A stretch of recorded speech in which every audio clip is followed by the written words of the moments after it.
All right, imagine being an immigrant to this country. You're 17 years old, you've left your family and friends behind in Turkey to go to one of the most prestigious basketball programs in the United States. Grew up in Turkey, came to this country, and wound up in the NBA. A 6'11" center, you heard me. 6'11", you arrive at the University of Kentucky to play under Hall of Fame basketball coach John Calipari. From day one, America gave me a home. American people opened their arms, gave me a warm welcome. Only to be ruled permanently ineligible because of the money you received for expenses playing for a club team back in Turkey. Now, despite the abrupt end of your college career, you still get drafted with the 3rd overall pick in the NBA draft. Just a few hours ago, he became an American citizen. To mark the occasion, he has legally changed his name. And in case you haven't figured out who I'm talking about, it is the one and only Enes Kanter. His new name is Enes Kanter Freedom. It was a pleasure having you here and discussing, and we have been following you and your path. What are the main advices that you can give us as a human rights activist in order to be successful and to make our cause heard to everyone? Of course, I think the number one thing is to never lose hope and always stand up for the right thing, even if it means sacrificing everything. And I think that the number one thing is just to stand up for innocent people, and try to be the voice of all those innocent people out there who don't have a voice. And I think this is all about, standing up for human rights, democracy, freedom of speech, freedom of religion, freedom of expression. And I think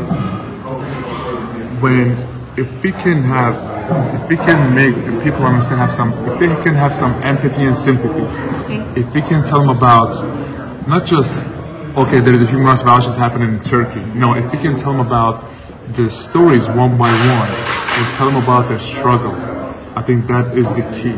Because when you say that there is human rights violations happening in Turkey, there are human rights violations happening in every country in the world. So you have to tell them, give specific examples. Okay, this is like this picture. Yeah. Right. This is what's happening. You mean by mentioning a kind of family or individual? Yeah. Or this one, this picture. If you tell the other people about the other family's struggle, so they can have some empathy and sympathy, and then they're gonna feel it in their heart, not just in their brain. Yeah.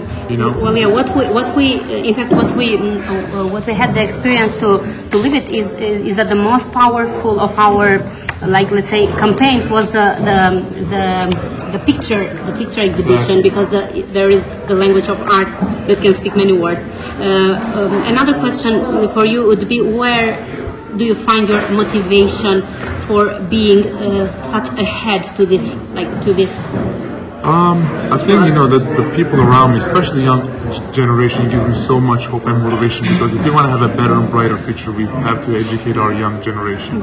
Because right now we are having so much problem happening in our century because of uneducated people. So if we can educate our kids, they're gonna be the future builders. They're gonna be the next president, next academics, next doctor, next lawyer, blah blah, right?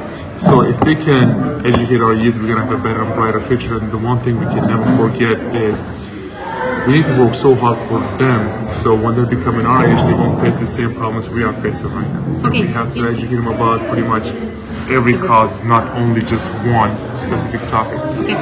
Is the main reason that you support, we know that you support Hizmet movement and Fethullah Gülen, is the main reason of your support his approach about education and a better future? What is the main thing that you found interesting in this movement, and you support it? 3 things. Okay. Social harmony around the globe, poverty alleviation, and education.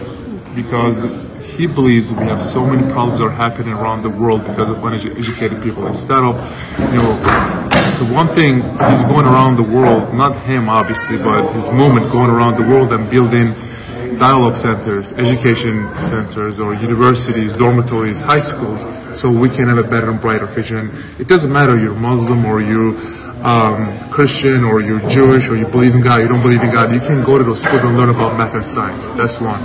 And what he taught me was probably to give me my life vision, because he said it doesn't matter what your religion is, your skin color is, your background or your culture. The most important thing in life is leave your differences on the table and try to find what we have in common. Because we only have one world to live, so we need to make this world better together.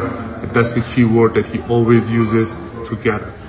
We have to open our arms to every kid, every people, every innocent in the world. That's when we're gonna have when we become a true human rights activist. Yeah. Okay. Thank you very much. Together. Yep. Together. Thank you very much.